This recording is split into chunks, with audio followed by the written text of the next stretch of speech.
kekal dan abadi. Tuhan satu. Dan kepercayaan kepada Tuhan yang satu inilah, tauhid inilah yang menjadi api yang berkobar-kobar menyala-nyala di dalam Quran itu.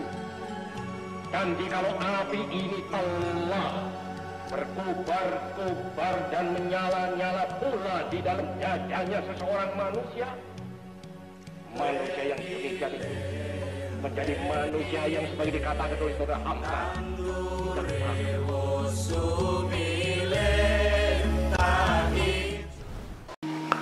Bismillahirrahmanirrahim. Assalamualaikum warahmatullahi wabarakatuh. Alhamdulillahi rabbil alamin. Tsumma alhamdulillahi rabbil alamin. Assalatu wassalamu ala sayyidil mursalin habibina wa syafi'ina wa maulana Muhammad wa ala alihi tayyibin wa sahbihi al-muntajabin wa tabi'ina lahum bi ihsanin ila yaumiddin. Sahabat Islam Rama, pertama-tama marilah kita bersyukur atas rahmat dan nikmat yang Allah berikan kepada kita semua. Kita masih diberi kesempatan untuk menabung amal-amal kebajikan melalui ibadah puasa dan segala ibadah-ibadah yang juga kita lakukan pada bulan Ramadan ini. Sungguh ini menjadi sebuah kenikmatan yang luar biasa bagi kita semua, sehingga kita juga mempunyai kesempatan untuk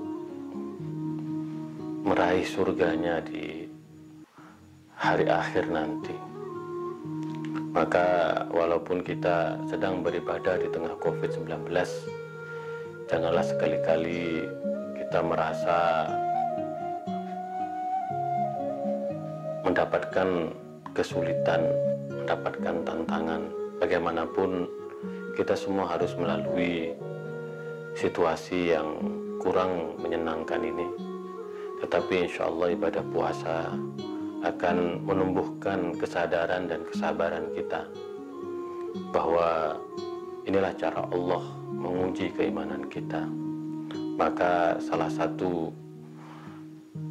kunci yang harus kita lakukan, salah satu amal yang harus kita lakukan adalah bersyukur dan bersyukur. Selawat serta salam marilah kita sampaikan kepada baginda Rasulullah SAW. Mudah-mudahan syafaatnya selalu bersama kita. Saya terus mengingatkan, marilah kita bersolawat. Mudah-mudahan solawat ini akan menjadi obat hati kita, akan menjadi cara kita untuk memperkuat kekebalan batin kita, kekebalan fisik kita. Seperti doa-doa yang kita bacakan, li khamsatun utfi biha harral waba'il hatima al-mustafa wal murtada wa ibnahuma wa fatima.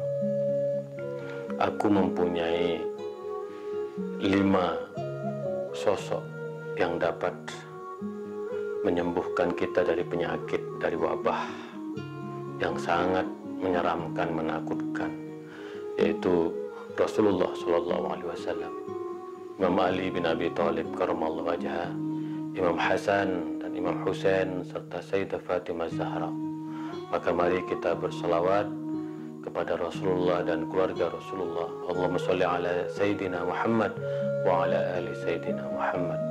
Inna Allaha malaikatahu yusholluna ala nabi ya ayyuhalladzina amanu shollu alaihi wa sallimu taslima. Nah, sahabat Islam Rama, seperti biasa kita akan melanjutkan ngaji pemikiran keislaman Bung Karno. Sebuah pemikiran yang tentu sudah kita simak bersama tentang bagaimana Bung Karno sebagai bapak proklamator, bapak revolusi, sebagai bapak pendiri bangsa dan pemimpin kita yang selalu kita cintai, betul-betul menjadikan Islam, menjadikan Al-Quran, menjadikan Rasulullah, menjadikan pengalaman sejarah Islam sebagai api yang membangkitkan optimisme, yang membangkitkan keyakinan pada diri kita bahwa bangsa ini, negeri ini sungguhnya dicintai oleh Allah. Negeri yang baldatun thayyibatun rabbun ghafur. Negeri yang keindahannya luar biasa. Negeri yang rakyatnya mempunyai semangat gotong royong. Negeri yang pemimpinnya selalu bertanggung jawab, selalu mempunyai keberpihakan terhadap rakyatnya. Nah, sahabat Islam Rama, tema ngaji kita kali ini tentang masjid awal zaman baru. Nah, pidato ini disampaikan oleh Bung Karno dalam momen-momen peresmian pemancangan tiang masjid-masjid yang itu menjadi bagian dari perjalanan hidup Bung Karno. Di antaranya ada Masjid Baitur Rahim di lingkungan Istana Merdeka yang dibuka pertama kali pada tanggal 3 September 1960. Ada masjid juga Masjid Syuhada di Yogyakarta. Kita mengenal ada Masjid Istiqlal, ada Masjid Salman Al-Farisi di ITB, lalu ada masjid di Bengkulu, dan juga beberapa sejarawan mengungkap masjid di Sumatera Selatan yang juga menjadi karya arsitektur dari Bung Karno. Kita tahu bahwa Bung Karno adalah seorang arsitek, dan karena itu Bung Karno mempunyai perhatian langsung terhadap bagaimana masjid itu dibangun oleh kita semua sebagai umat Islam. Nah, kalau kita lihat betapa bahagianya Bung Karno setiap kali meresmikan pembangunan masjid, terutama Masjid Baitur Rahim di lingkungan istana, karena masjid ini akan menjadi saksi sejarah bahwa Bung Karno ingin meletakkan satu dimensi spiritual, dimensi kerohanian bagi seluruh pemangku jabatan di negeri ini, bahwa membangun negeri ini harus dengan spiritualitas, harus dengan moralitas yang tinggi, bahwa Indonesia akan maju, akan jaya kalau setiap pemimpinnya dan pemangku jabatannya mempunyai dimensi spiritualitas, keyakinan batin bahwa negeri ini harus dibangun dengan sungguh-sungguh, dengan penuh keyakinan, dengan pemikiran yang jernih, dengan kebersamaan, dan sekali lagi dengan spirit cinta terhadap tanah air. Maka ketika Bung Karno diminta oleh para kiai, para ulama dalam muktamar NU agar Bung Karno menjadi imam sholat pertama kali peresmian, imam sholat Jumat di Masjid Baitur Rahim ini, Bung Karno menyetujui, karena itu akan menjadi momen sejarah yang secara simbolik akan memberikan makna yang luar biasa kepada seluruh warga Indonesia. Nah, meskipun demikian, banyak fitnah yang hoax yang bertebaran pada masa itu, terutama yang dihembuskan oleh lawan-lawan politik bahwa Bung Karno menentang agama. Nah, ini memang menjadi salah satu pemandangan dalam politik kita, ketika fitnah-fitnah yang menggunakan agama, menggunakan nuansa agama selalu digunakan oleh pihak-pihak yang tidak bertanggung jawab.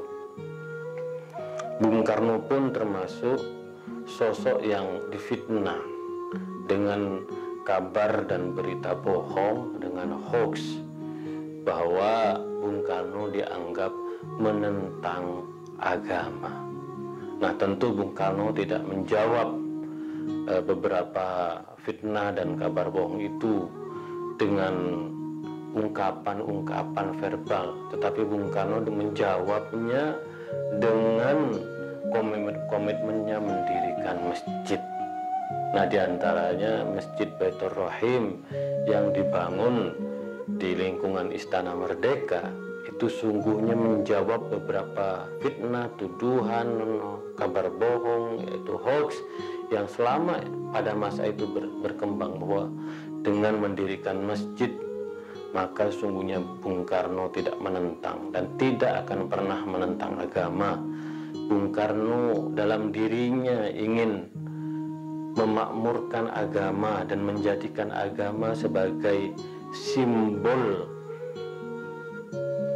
kebersamaan, simbol kemerdekaan, simbol pembebasan, dan simbol keberpihakan. Maka ketika masjid di lingkungan Istana Merdeka diberi nama Baitur Rahim, yaitu rumah yang maha pengasih, sesungguhnya maknanya luar biasa.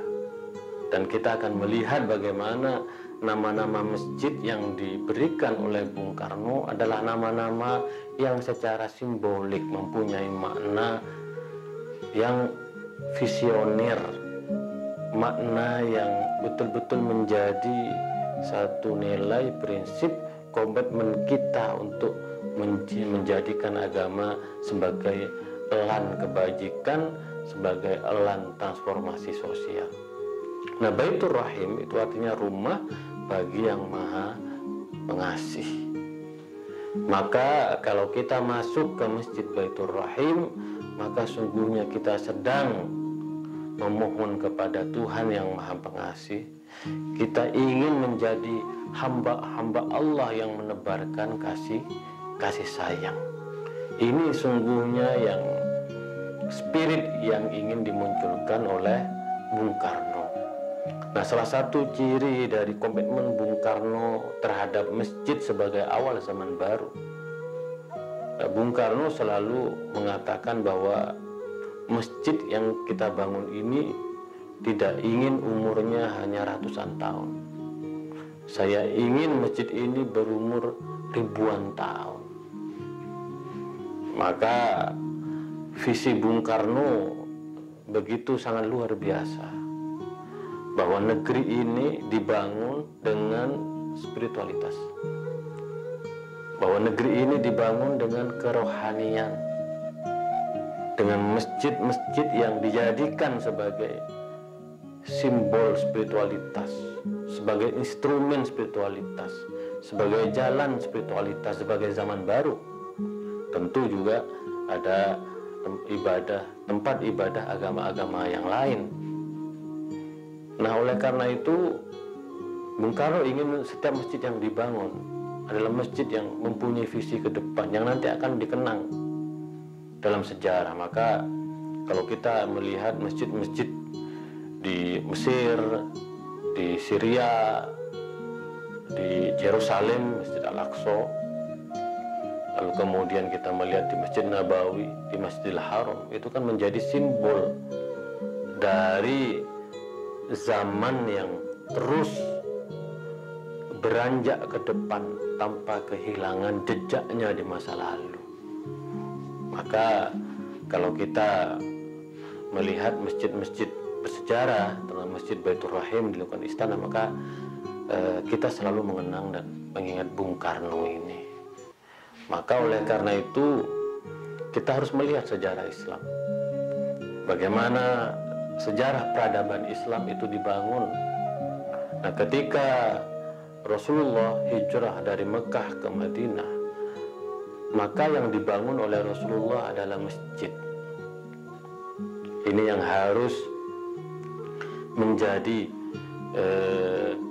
satu pemikiran bagi kita semua, bahwa Bung Karno membangun masjid sesungguhnya adalah meneladani Rasulullah Shallallahu Alaihi Wasallam.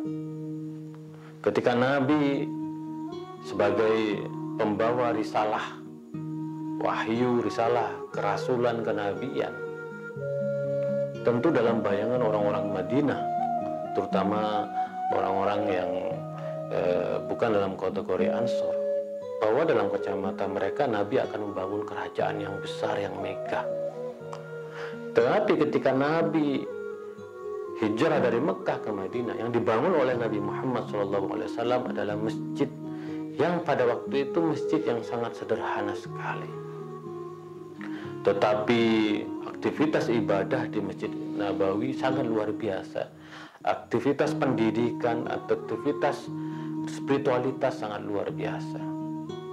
Maka benar kata Bung Karno bahwa masjid sebagai awal zaman baru.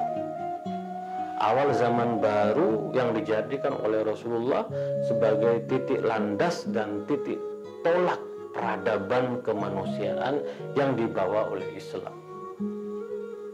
Maka ketika orang-orang Madinah yang tidak beragama Islam melihat bagaimana Rasulullah menjadikan masjid sebagai sentral dari pembentukan karakter, pembentukan jiwa, pembentukan spiritualitas, pembentukan identitas, maka disitulah muncul kesan bahwa Islam bukan agama yang pada dirinya berorientasi pada kekuasaan. Islam adalah agama yang berorientasi kepada spiritualitas, pada pembentukan karakter seorang muslim. Maka kalau kita melihat makna hijrah sesungguhnya adalah pembentukan karakter, pembentukan kepribadian jiwa dari seorang muslim. Maka sekali lagi Bung Karno meneladani Rasulullah.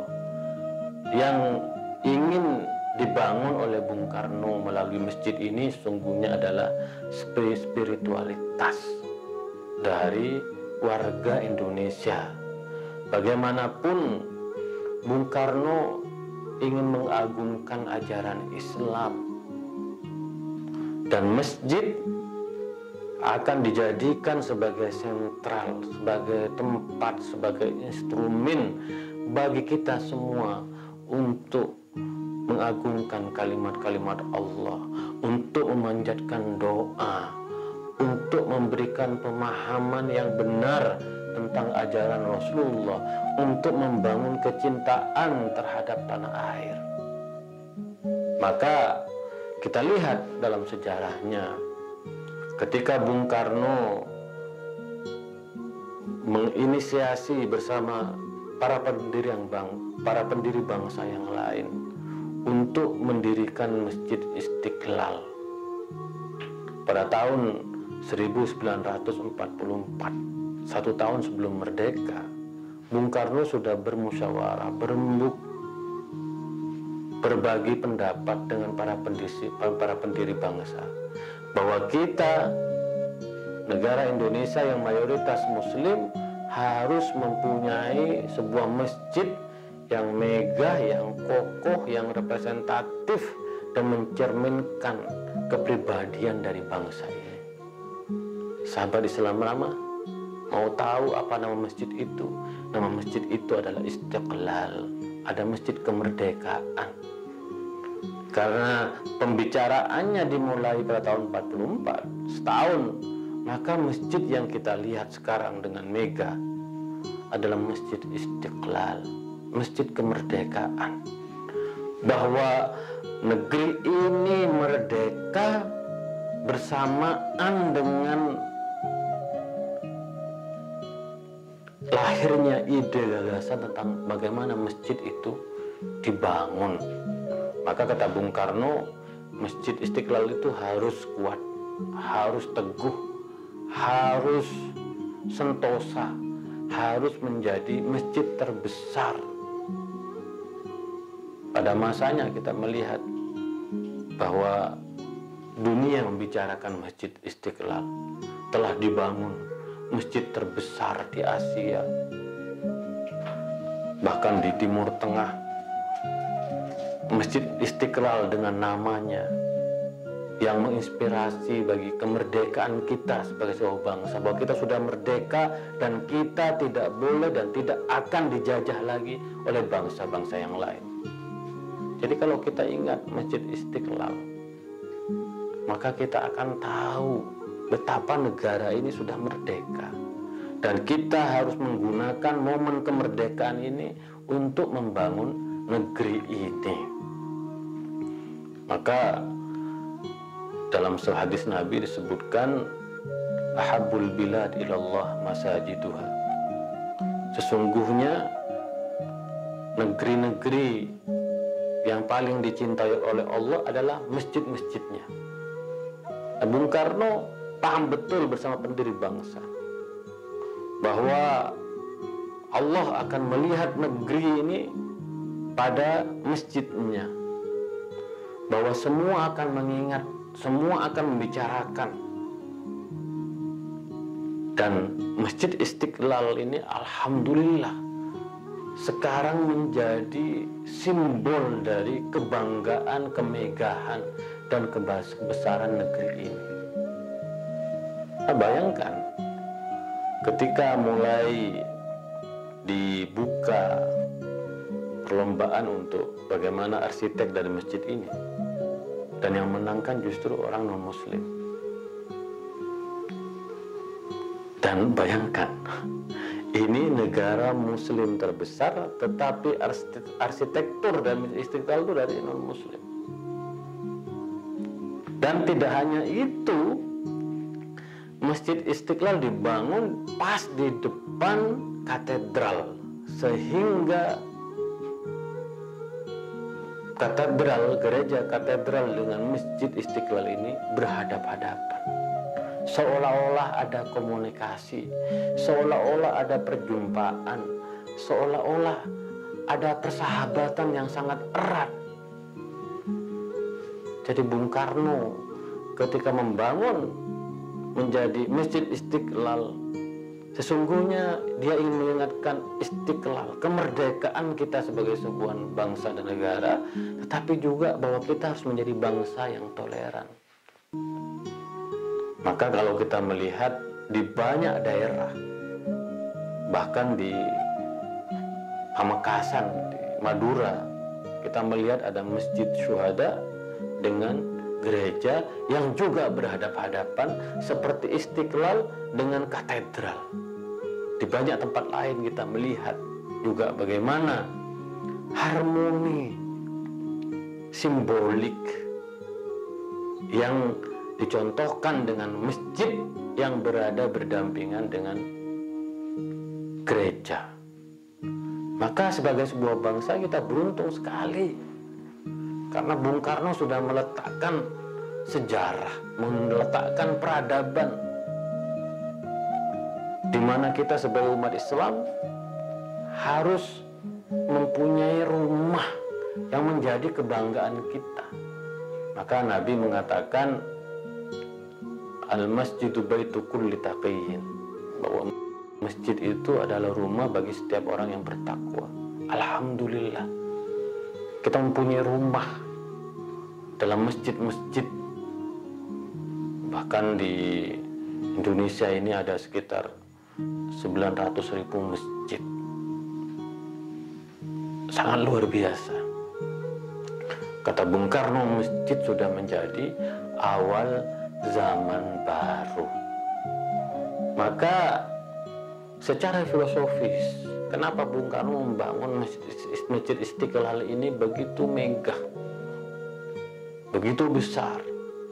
Karena kata Bung Karno, kita sebagai bangsa dikenal mempunyai peradaban-peradaban yang besar. Kita punya Candi Borobudur yang sekitar 800-900 tahun yang lalu. Kita punya Candi Prambanan, kita punya Candi Kukuh, menunjukkan bahwa bangsa ini sebagai bangsa yang besar. Maka kalau kita membangun masjid, sejatinya membangun masjid yang megah, yang kuat, yang kokoh, yang sentosa, itu mencerminkan jiwa, kebesaran jiwa, kepribadian dari negeri ini. Maka Bung Karno selalu berbicara bangunan karena beliau ini adalah seorang arsitek, yaitu 3 dimensi, panjang, lebar, dan tinggi. Karena bagaimanapun kata Bung Karno bahwa bangsa-bangsa yang besar cara berpikirnya itu adalah 3 dimensi ini. Beliau mengambil contoh misalnya piramida di Mesir, di mana kalau kita melihat piramida di Mesir itu menjadi simbol dari kokohnya peradaban Mesir, dan itu membangun kebanggaan, membangun satu jiwa yang besar bagi kita semua. Nah, lalu kemudian ada juga Masjid Syuhada untuk mengenang para pahlawan kita di Yogyakarta.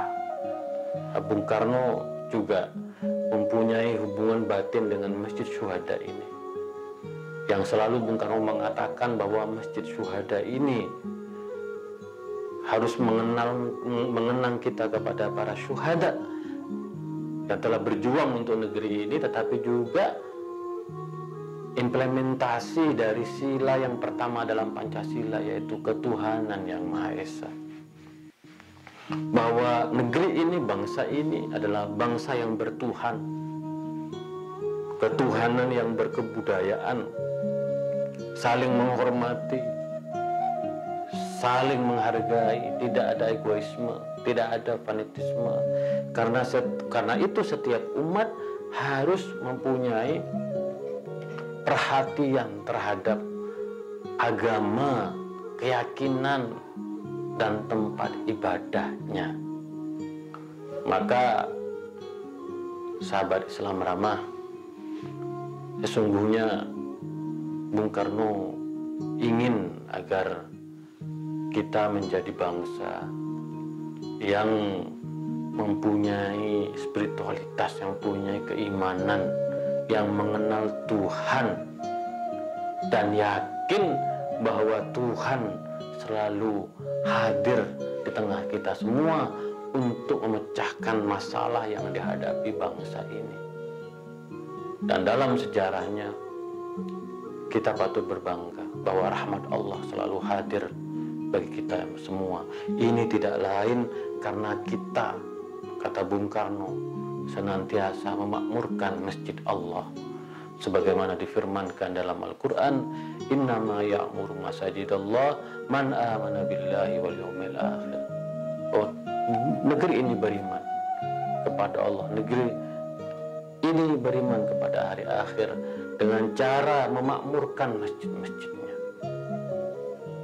Maka tugas kita semua sekarang, mari kita jadikan masjid sebagai awal zaman baru, di mana kita membangun Indonesia yang ramah, membangun Indonesia yang toleran, Indonesia yang berkemajuan, Indonesia yang berkeadilan.